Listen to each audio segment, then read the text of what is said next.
our recording. And as I mentioned earlier, Karen can't make it the first part of tonight. She will be trying to make it for the Chouette, but she's got something on the USBGF. I think they're working on the magazine or something like that. So she'll be here later. Oh, and I left the answer here. I didn't mean to do that. Ignore that. In fact, let's go to the other one. So we were discussing, we've gone through most of Michi's book, Opening Concepts, and we're into what's the advanced section, or actually he doesn't call it that. What does he call it? Let me see what he calls it. I guess he calls it the advanced level.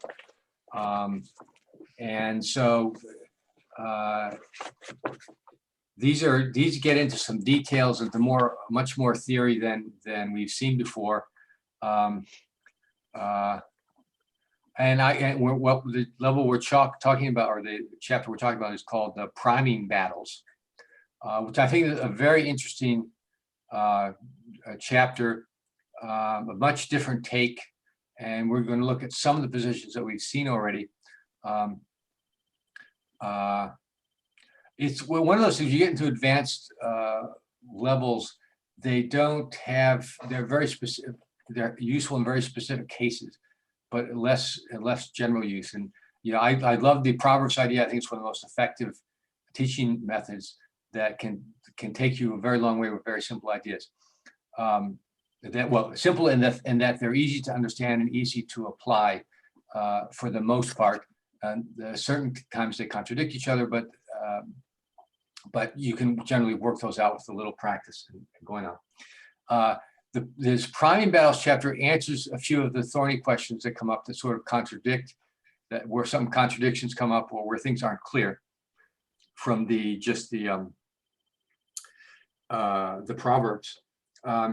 And so just to reiterate, we got over this a little bit last week, and just to reiterate what the idea here is that we want to look at the opening roles in terms of a priming battle. And so you're going to ask 3 questions that you want to ask when you're considering the plays. One is, who has the better prime? Secondly,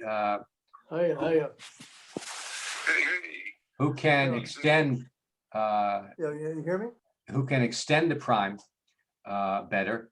And then who is ahead in the race? Now, and in a priming battle, being behind in the race is somewhat of an advantage because you're looking for your opponent to crash their board, which we're a long way from that at the opening, but that's the basic idea. So that's a little bit counterintuitive. So let's look at this. Here's an example on the screen.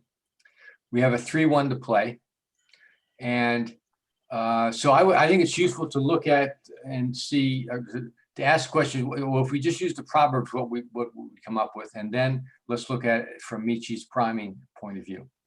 So to get started, what can we do here? What are the Proverbs involved in this particular situation?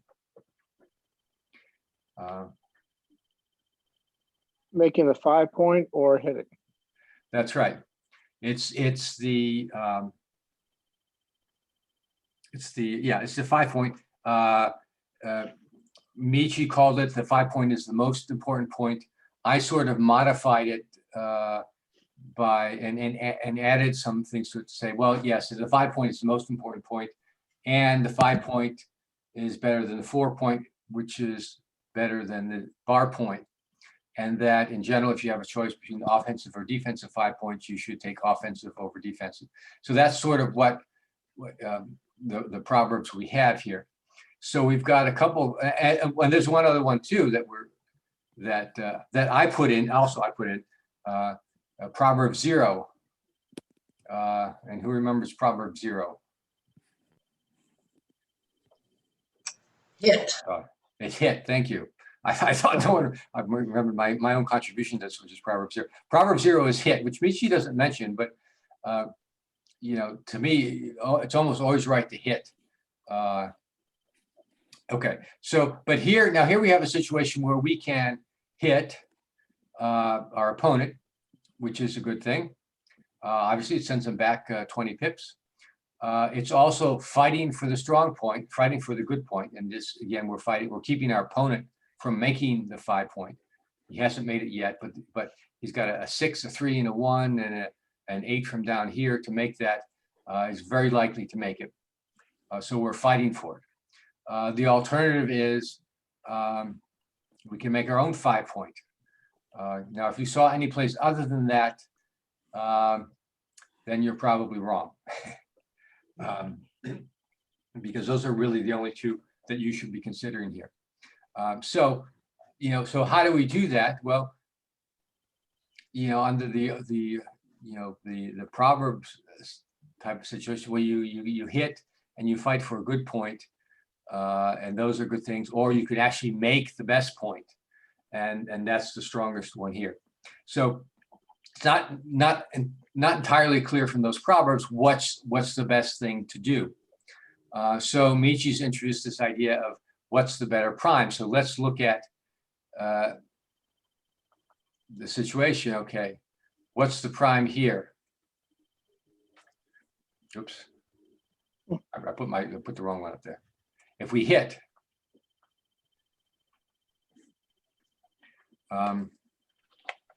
what do we have? Well, let's go through it. Who has the better prime? Nobody has a better prime. There's no prime here. Who can extend their prime? Well, no one really. Black's on the bar. He's not going to extend it anytime soon, and we've got nothing started, so no one does. Who's behind in the race? Well, we're ahead in the race if we hit, but there's no prime, so we don't need to worry about that. Okay, so that's that.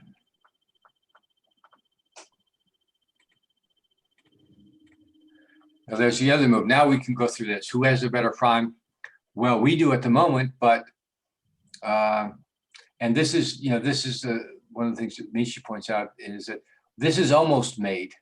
Mhm. And as a practical matter, it's good. I don't know if there are many numbers that don't make this prime next time. So in effect, we're kind of equal here. Who can extend it? No one really. I guess and Black, I suppose, has the advantage to that. So Black can extend it because he's got the extra checker in the zone. Who's behind in the race? Pretty much a dead heat. So and again, so Michi's point is that, okay, this is kind of a wash here in this situation.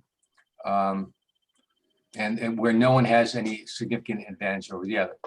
From that, he argues that since this play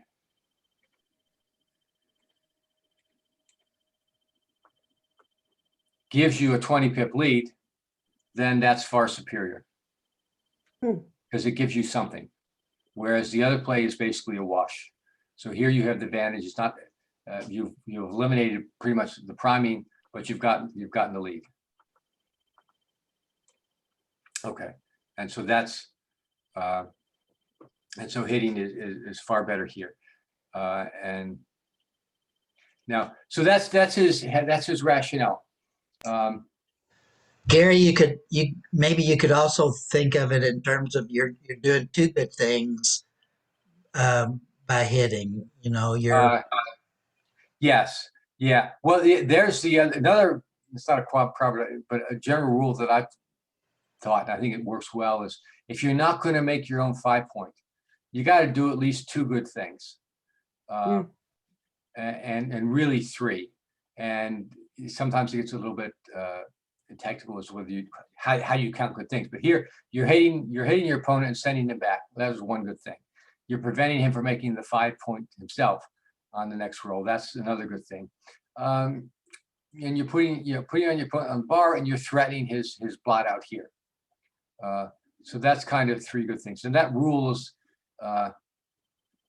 you know, it's a little bit hard to apply, but anyway. So that that's- outweighs making the prime. Yes, it outweighs making the 5 point. Again, you've done at least three good things with that. The rule is when you don't make your 5 point and you could make your 5 point, you've got to do at least three good things. So Okay. here are three good things. Okay, let's go on to the next one. Let me see where it is here. 4.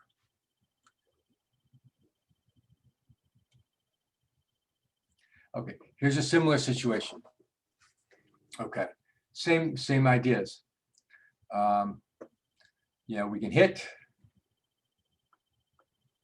Okay, same situation as the 3-1 before. But the alternative is not the same. Yeah. Okay. So now if we go through and look at it and say, now who has the better prime? Okay, Yeah, well, same even here. if black makes his prime, his 5 point, we have the better prime because the complete prime is, you know, much stronger than a broken prime. Who can extend the prime better? Well, we need a 5 or a 4-2 here to extend our prime. And black, whatever black does, he needs, you know, he needs a lot more luck than just a direct 5. You know, a simple 5 extends our prime. You know, if it depends on which checker he uses to cover, but you know, a 6-4 or 6-1 or 4-1, those, you know, if he covers with a 1, that's a, you know, that's a much more difficult prime to extend. So that advantage. Who's behind in the race? Well, we're going to be behind in the race more than likely. We're up 1 after the roll, but black will roll and then go up the race. So that all that points to that. So you know, the answer here is unlike the 3-1, we're going to make the The 7 and the we're going to make we're going to make the 7 and the 5 with the so. So, you know, as you can see that this way of looking at it is a little bit more complex. I'm not sure that it's intuitively obvious that how these work and how to think through these, but you do. It's another way of coming up with the answer. Okay, let's look at another one.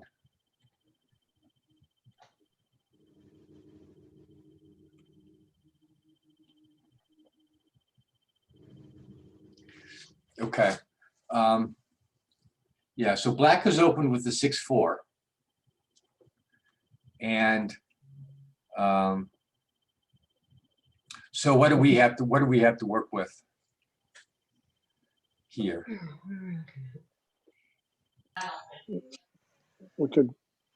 We could bring 1 or 2 down. We could bring 1 down split or 2 down. Yeah. Now, right. And I think you said if you're even or behind in the match, you should bring both down. who said that? You. Oh. I Yeah. did. Well, gee, I don't remember saying that. Maybe I don't know. But what I do remember saying is that whenever you have the choice, well, here you have an opportunity to split. Yeah. Okay. So when you have the chance to split, you should always be looking at splitting rules. Again, this is something that I've added to Michi's. He had a different take on splitting and the splitting rules, and the one that he used that applies here is, you know, here's the 8 point, and it's stripped. So that was kind of a signal to him to split, because if he's going to hit you with the 8, he's got to break it.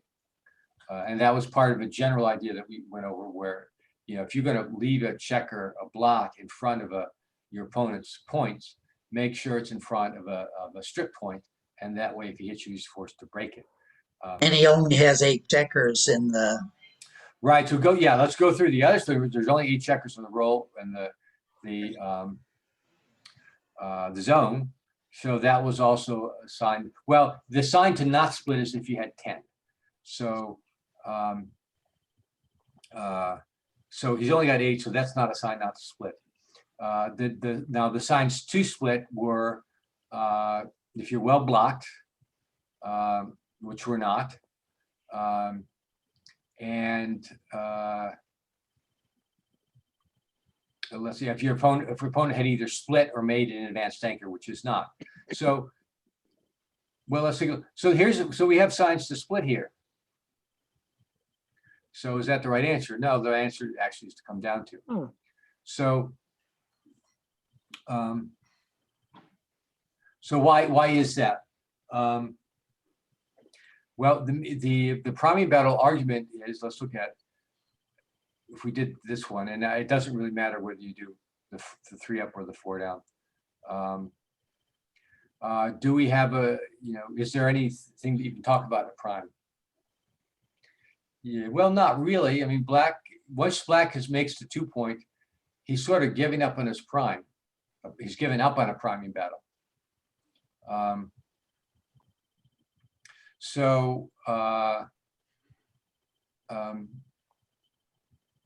He has no advantage here, but we don't really have much. We don't accomplish much anything anyway either. In fact, what we're doing is throwing ourselves into jeopardy. Black has a 2-point board and we've got nothing. So we're leaving ourselves vulnerable here when our opponent has a better board. Now Michi doesn't get into this, but there's a kind of a middle game type of. I expect you'll get it to when you ever read his book on the middle game or game plans. But generally, if your opponent has the better board, you're not looking to make yourself vulnerable. You're not looking to play aggressively. You're not looking to get hit, because if you do get hit, then you're at a disadvantage. Whereas if you had the better board, then it's time to kind of fire away because you had the advantage on that. Okay, so let's look at the other play. 2 down. Now who has the priming advantage? Well, neither one of us have a prime, and black's not going to get one. But here, virtually any roll that we make next time, as long as black doesn't hit us from back there, we're going to make a prime of some sort. We're going to make, or at least a good point. We're going to make the bar 5 or 4. Pretty much on any roll that we get. And so, Michi's going to argue, well, that's the best play to make. So Gary, if black had made either their 5 or 4 point, would it change?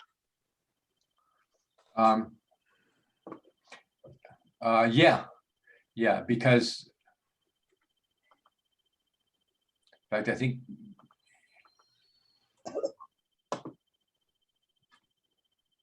Okay, so you mean the 3 point, it changes?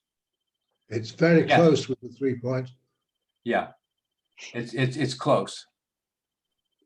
But it's got to be more definitive with if they made the 5 or 4 point. Yeah, if Whether to split or not. Yeah. Oh, well, no, but the 5 point it is well, not so much. Yeah. what was the difference between the 3 point and the 4 point? That's weird.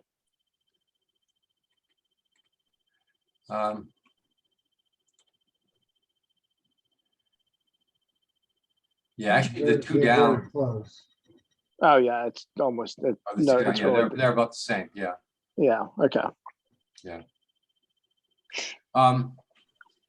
One of the, as I said last week, I've read this chapter and a number of times, and I've went over quite a bit to prepare for this and for these lessons. I haven't found it, this I find a bit complicated, more complicated than it needs to be, I think. And so I prefer actually to just remember, okay, if black opens with the 6-2, then don't split into it. And that's an exception to the strip 8-point rule. I find that more helpful or easier to remember than trying to do an analysis on the priming battle. Oops, I got rid of those. Gary, So- I remember reading an article by, is it Jeremy Begay, Mhm. who wrote a whole article on opening replies. Yes, And I think what he talks about with this 2-point is that the danger that black has, or black poses virtually no danger to white on the inner board because that 2-point is so far advanced that white can take the time to bring both of his checkers down. He doesn't have to split because there's no threat of being primed back, really. I yes. think that's what his rationale. Yeah, yeah. There's that. Another way of looking at it, and this is what Phil Simborg would say, is that when you make the 2-point, you're kind of committing to an attacking type of game, and that's really much all, because you can't prime it, and really your Yeah. games are really priming or attacking. There's also racing, but in a race we're not really worried about that. So if you split, you're falling into black's game plan, because he's made the point, you haven't, and that's his advantage. That's his only advantage here. It's kind of like when Michi talks about, you don't split into what do you call the what's you brought in 2 down or something. You don't split into the blitzing structure. It's not that this is such a formidable structure. It's not. But black's only game plan from here is attacking. And so if you split, you provide the bait from which to attack, from which he can attack. And so that's kind of the idea here too. Makes a lot of sense. Okay. Gary? Yeah. I don't know, I'm not sure if my audio is working, that's the only reason, but it seems to be working. I can agree with So, you. never mind. Yeah, the one thing that on the splitting, and you said it doesn't make much difference whether you bring up to his 3 or his 4, and which way you go, splitting and coming down. What I had read somewhere was that you probably want to come up to his 4-point, not his 5-point, because that's a less attractive point for him, for her, and she's less likely to hit loose. Whereas I've seen people hit loose on that 5-point all the time because they'll fight for it. So coming up 3 and coming down 4 is, if I'm going to do that, that's the way I do it for that reason. Yeah, generally, that's what a lot of people will do. I don't think, it doesn't seem to matter that much, actually. I mean, okay, here's one where we come down 4, and this is actually better. Or we come up 3, so that's slightly better. And so, which goes to your point. So generally, yeah, and if people get a 4-3 in the opening, they're generally gonna, and they split, they're gonna come up 3 and come down 4. But for the reasons that, all the reasons that you said, and then Michi had a chapter on, this is coming down to the 9 is a good point because it's the best builder for the inner board or the bar point for on your next roll to make a point. But to me, that's kind of it's true, but it's kind of a minor point. I mean, pretty much all your choices, it's just that much, it's not that much different, and it's not. I wouldn't worry too much about it. what you said is true, but the bigger thing here is that you need to know not to split it all, and to come down with 2. Okay, let's look at another one that Michi covered in his example, and this is a 6-4.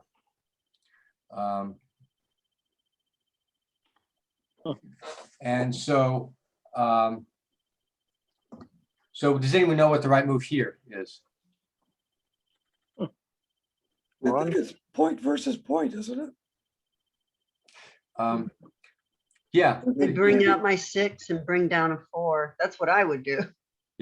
well, that's the normal roll with, that's well, 6-4, there are 3 rolls that are all typically very reasonable to do.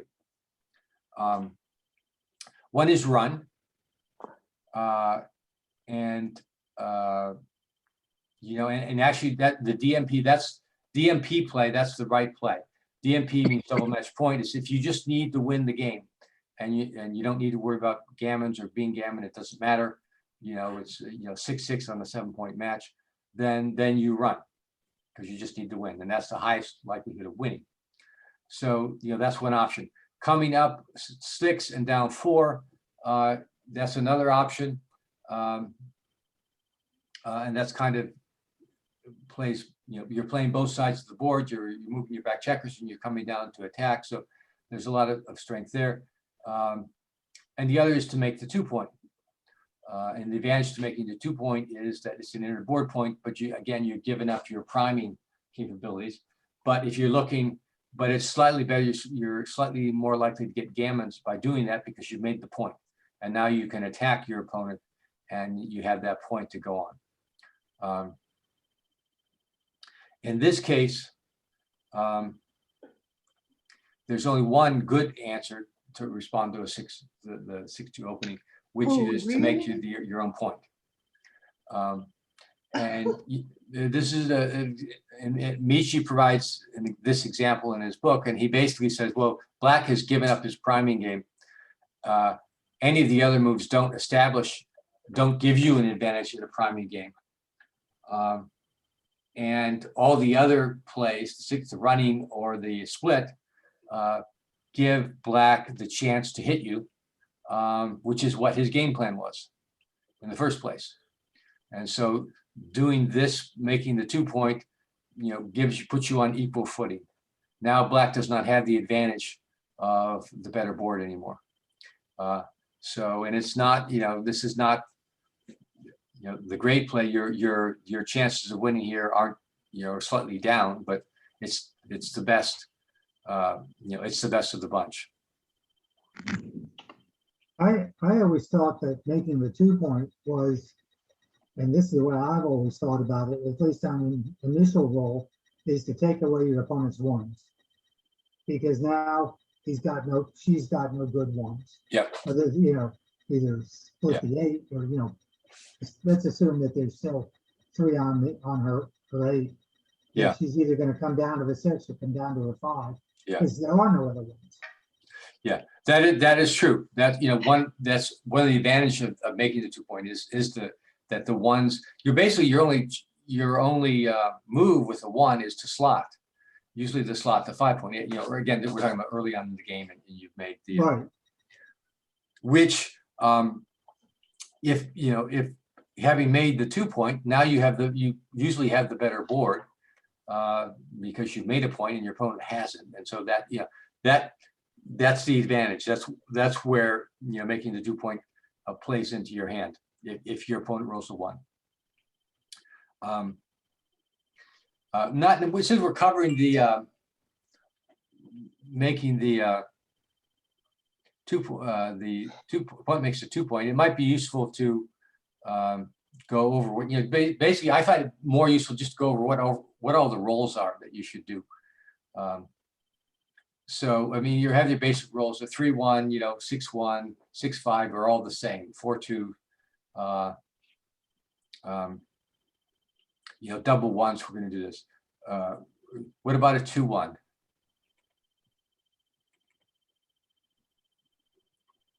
Two down and split.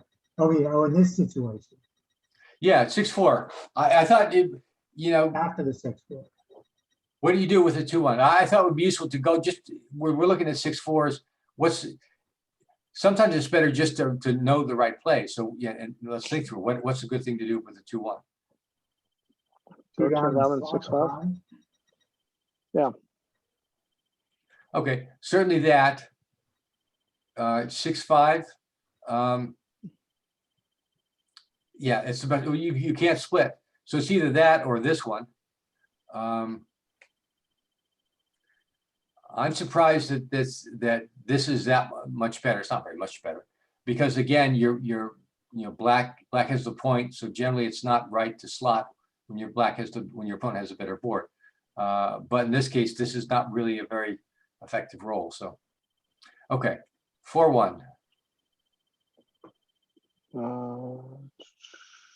I 4 down, 6 and slot again.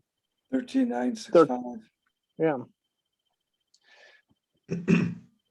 Yeah, I mean, it's either It's you're not either even gonna a slot slot. 2-1 as a slot, or you even the boring 13-8. Again, the idea is that black has a better board. Even this boring play, at least you're not going to get hit. But then this doesn't really accomplish much. It brings another checker in the zone.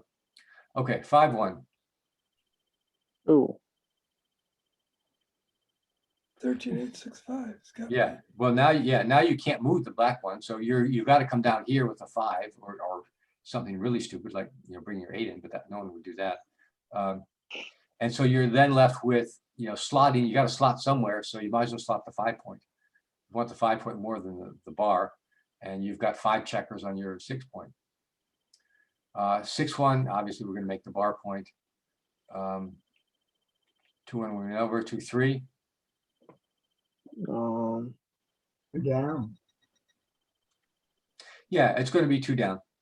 Now these are close, but again, I think the best rule is don't split against the 6-4, making the 2-point opening. 3-3. Doubles are a little bit tricky, and this isn't always obvious. 13, 10, 6, 3. Oh no. Yeah. Because you want to build your prime. I think 8-5 is clear. And I've always torn between 24-21 and 13-10. But 8-5 is clear. I thought Well, 8-5 times 2 and 6-3 times 2. Yeah, there are a lot of good plays. This is a great roll. 2 up and 2 down. Given that black has done something, when you hop over his anchor, you've kind of neutralized that anchor for a good part of the game, because now it's no longer blocking you. It's no longer in front of you, and you've stepped up. You can escape better back here, and then 2 down on stacks. It makes a good point. And They're doesn't leave very a block. close. This is always a strong play too. You make 2 inner board points, including the 5-point. You can't go too far wrong here, and these aren't far off either. Again, and normally you don't move your back checkers with the double 3s. You're either going to make. Well, I guess that's not true. You're almost always going to come down with 2, or you're going to make the 5-point. Okay, 4-3 we went over. 5-3. It should be clear we make the 3-point there. Anything else is a big mistake. 6-3s Yeah, up here. What do you think about 6-3s? 24-18 and 3 down. Yeah. Yeah, and that's the one exception to splitting here. It's just because you don't have a good split anywhere else, or you kind of have to move this one, because going 6 down puts you in a direct line, and a direct line to black's attack. And then when you get hit, you're not only going back a lot farther, but you're going black against the better board. So you're either going to run or 1 up, 2 down. How does that compare with the 6-2? I think you covered that. I can't remember what you said. We haven't got to that. We will get Oh, to that. right. It'd be interesting to compare 6-3 and 6-2. Yeah, so now let's do, okay, well, all right, we'll get to do the jazz. 6-2. What do you think? 24-18 and 2 down. Yeah, Well, yeah, I would say we're gonna have the same choices as before, and the answer is probably gonna be the same. Either split and down, or, oh, no, I didn't see, that's not the same. This is what I was thinking of, That's running or slotting the 5 point. oh, That's wow. interesting. that's very close. Yeah, I didn't think that. I would almost always make this play. Yeah, But again, all right, so we were on the 4s, I think. Okay, we did 4-1. 4-2, obviously making the 4 point. 4-3, we covered, it's 2 down. 4-4. Well, okay, anyone, 4-4. I'd like to move those checkers out 24-20. Yeah, Black has made this and as I said, you sort of neutralize the value of that if you step up. So it's going to be 2 up and 2 down. 2 up and 2 down is usually right, unless you're hitting something with one of the checkers, unless he's on the 4 point or the 2 point, and you're going to point on him, or he's got a checker on the 16 where you can hit. Then it's almost always 2 up and 2 down. Okay, 4-5.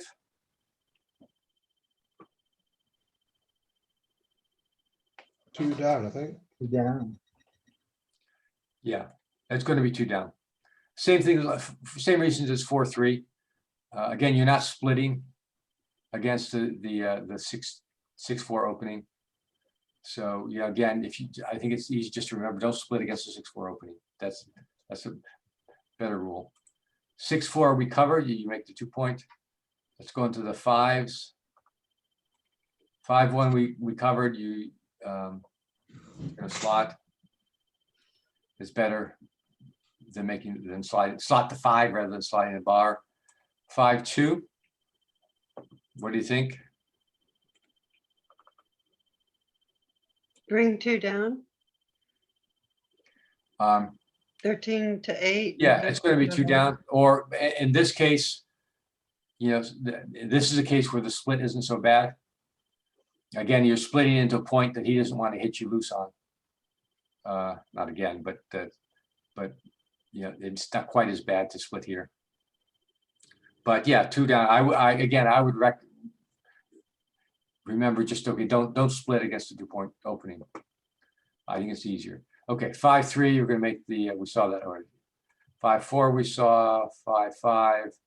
Well, there's only one thing to do in 5-5, which is make the 3 points. So 6-5, we're going to run, of course. All right, 6s. 6-1, obviously, we make the bar point. 6, actually, we've seen all these. So 6-2 is either a run, or sliding the 5. 6-3 is either run or 2 down.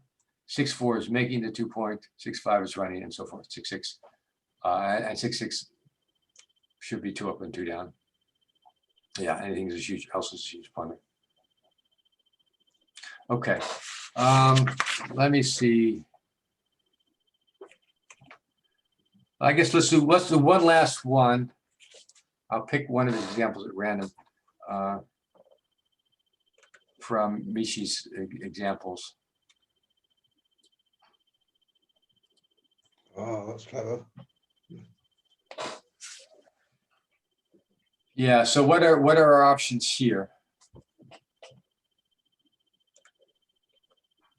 Well, we can make our 5 points and split at the back. I think Hitting 17. Okay, yeah, all right, so yeah, so we could hit here. Proverb 0, hitting is good. We can make our 5 point and split. with either the 1 or the 6. No. And if we hit with the 1, then what do we do with the 6? Well, we So either you bring hit, it, You cover with a 6 and you split to threaten the 17. Oh, okay, yeah, yes, we could cover with the 6 and then split. So, you know, that's an option. So I use the 6 to make the 5 and split the 24 to the 23. Yeah. Because the 5 point is the 5 point. You could also come to split one from 6 to 5 to give yourself more buildings. Yeah, okay, we could do that.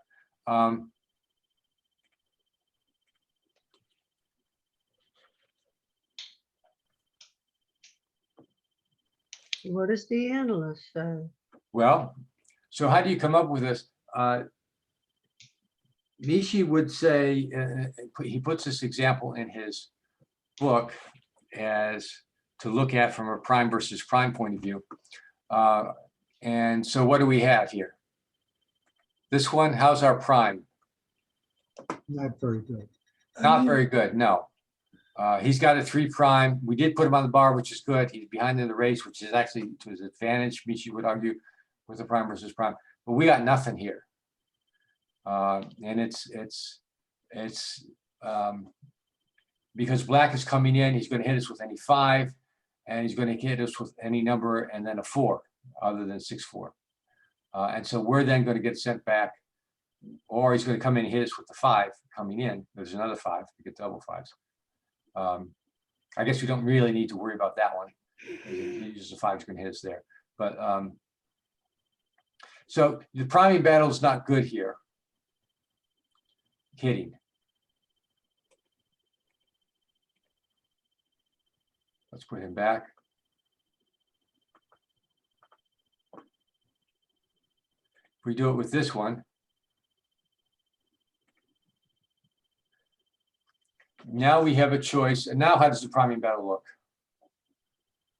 Better. Before we make the 1. Well, it's better, that's for sure.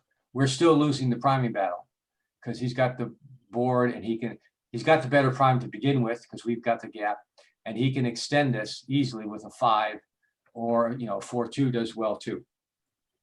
So we're not winning the priming battle here. But we weren't winning the priming battle anyway. So you know, maybe this is probably better. But what do we do with the ace? Do we make the 6-5? That would make our prime more extendable to the 4 point. Or do we split? You split because you're blocked. Yeah, well, yeah, we have the splitting rules and we're well blocked here. And the well blocked idea was something that I learned. That's not what Michi learned. Michi would say, okay, you need to make a 6. You got to open up so you can have a 6. So that you can play a 6 from the back here. And that's true. You're also putting pressure on this blot by you know, now black can't just let it sit there. He's got to move it or do something with it, which if he gets a 5, obviously he'll make the 5, but okay. All right, so let's see what the right answer is. Okay, and it's not that close. It's it's covering and splitting. And again, you know, we're not winning the priming battle here, but we're doing a whole lot better with this move than with the other moves. You know, and hitting is the second choice because at least you're setting it back. We may not get hit, but we've disrupted his black's prime. Well, we haven't disrupted. Actually, I should say we haven't disrupted his prime per se, but now we can't extend it very easily. We've also duplicated 5s. I'm sorry. Yes, we have duplicated 5s. Yeah. So you know, the only really disastrous roll is the double 5s, where he hits us and he hits us here and hits us there, bringing 2, probably 3 down. Or would you also hit on the 1 or the 24, putting 3 on the board?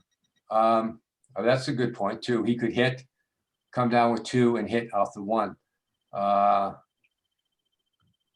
That's an interesting play. Let's see what the answer is to that.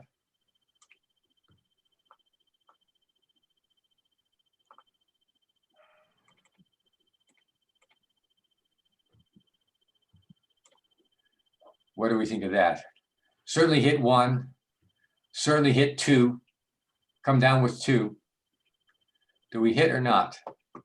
Or come down with 1 and make the 24th one, so you have a 3-point board. Oh, no, you can't. You can't do that. Yeah, Oh. no, you, Come down with 2. yeah, you only get 4 checkers. I would, let me see first. It is a draw.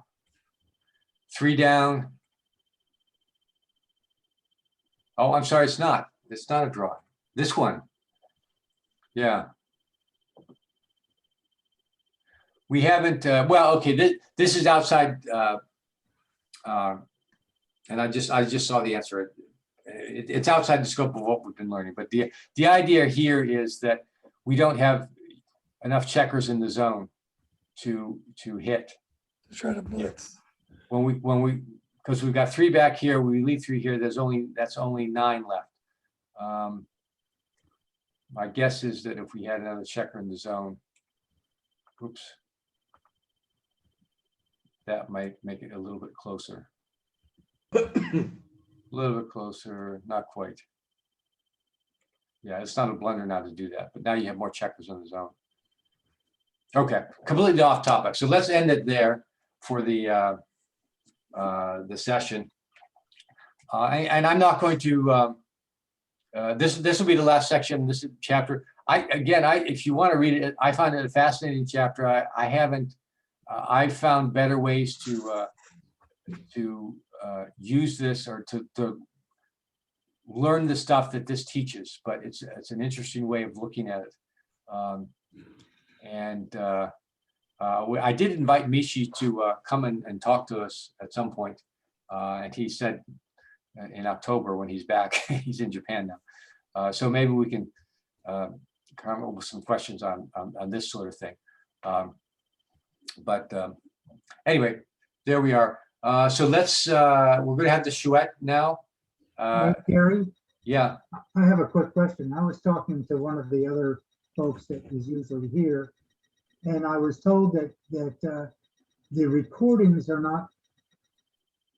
She said she couldn't get the recordings. Was that is that possible? Are all the recordings available? they are available. Generally, I haven't tried myself. after each session, I send Karen the link and Karen sends it around on the email. Right.